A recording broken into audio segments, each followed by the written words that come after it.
Family Movie Night, where we'll be talking about what we watched for Family Movie Night. I'm Mike, and today we are talking about Mufasa the Lion King.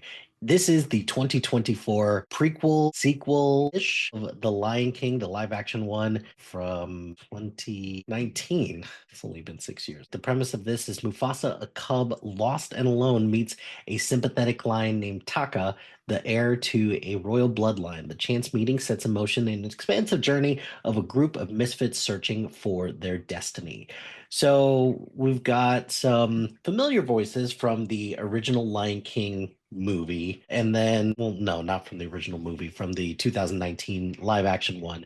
So we've got some familiar voices from the 2019 Lion King movie. So we've got Seth Rogen and Billy Eichner as Timon and Pumbaa. We've got Donald Glover and Beyonce for a brief spat, and then John Connie or Caney as Rafiki. But then the new cast that we have here. So we have Aaron Pierce or Aaron Pierre, no, Aaron Pierre as Mufasa, taking over for James Earl Jones, which that was a nice touch at the very beginning of the movie where they talk about James Earl Jones, and it's dedicated to him, so that was sad but also necessary. We've got Kelvin Harrison Jr. as Taka. We've got Tiffany Boone as Sarabi, or at least the younger version of.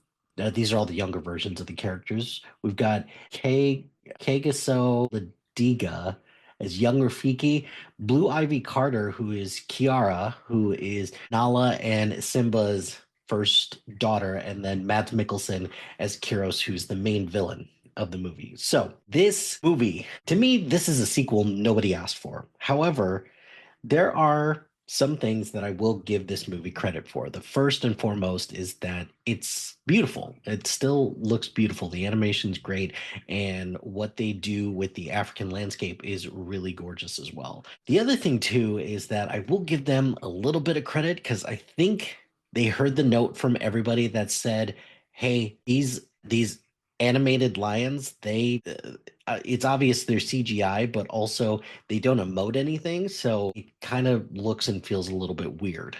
And yeah, that's a fair criticism, but I will give it that. But the main thing that I did somewhat kind of enjoy about this is this relationship between Mufasa and Taka. And at the end of the day, Taka becomes Scar. It just everything is choreographed and everything is telegraphed, or everything is telegraphed pretty much from the start that Taka is eventually going to be this person who's going to hold this grudge and resentment from Mufasa. But there's some pieces in here that I really enjoyed in terms of filling in some of the backstory. So, kind of just understanding a little bit more about the rift between Mufasa and Taka makes sense, and how Taka became Scar at the end of the day. Yes, he gets a scar. He scratches something so that he leaves scar marks so that other animals can track. But I think the big thing is where he learns some of this deceitful practices and why when he becomes king in the original Lion King movie, he's just making all of these wrong moves. And he learns that from his father, Obasi, who is played by Lenny James to perfection. I love Lenny James in just about anything. So where this actually gave got some points is this feels a little bit like, hey, toxic masculinity for kids to kind of learn some of these bad lessons from parents and just kind of deceitful practices. And then Kyros, who is played by Mads Mikkelsen, he is the main villain in this. He's also just teaching all of these, just the circle of life is a lie and it's ridiculous. So you couple all of that and you kind of understand how Taka becomes the way that he is. So this easily could have been also, and it is at times, a little bit of a, hey, here is where he met Zazu. Here is where Mufasa comes into Pride Rock. Here is just all of these little Easter eggs from the Lion King movies, which that could be a little frustrating at times. Plus, also, there's no stakes in this. We know that Mufasa eventually has to become king. We know Mufasa has to do a lot of these things. So again, this is where I'm wondering who asked for this movie? And I don't know. That's a good question. What I would have actually liked to see a lot more of is everything that happens in the present day with Kiara, because I think that character was really interesting. And short of us doing a Lion King remake, excuse me, or at least a Lion King 2 Simba's Pride Ryan, remake, which I'd be totally fine with if they did that. It's just a lot of rehash of, here are all the things that led us eventually to get to the point in the Lion King. But when Rafiki is telling the story to Kiara and Timon and Pumbaa are offering their commentary on things, I could watch those two give commentary all day on all of this. And Disney should take a hint from that and maybe have them do some of this stuff for Disney Plus content, because I think that they were great. They were really funny together. I had a lot of fun listening to them. Probably not the main intent or main takeaway for me as a parent to want to see those two more, but hey, I like what I like and I can't help it. So all in all, animation has, definitely improved. It's been 6 years since that. I was a little let down by the music since Lin-Manuel Miranda did the music. I thought the music was fine, but ultimately it was a bit of a letdown.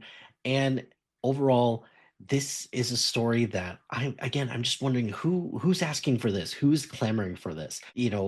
Aaron Pierce or Pierre did as good of a job as you can do from Mufasa. He's not trying to replicate James Earl Jones, but he still has a presence about him, so I will give him credit for that. I do appreciate the fact that Disney went with the predominantly African American or a black cast, which I think is great because representation matters for sure.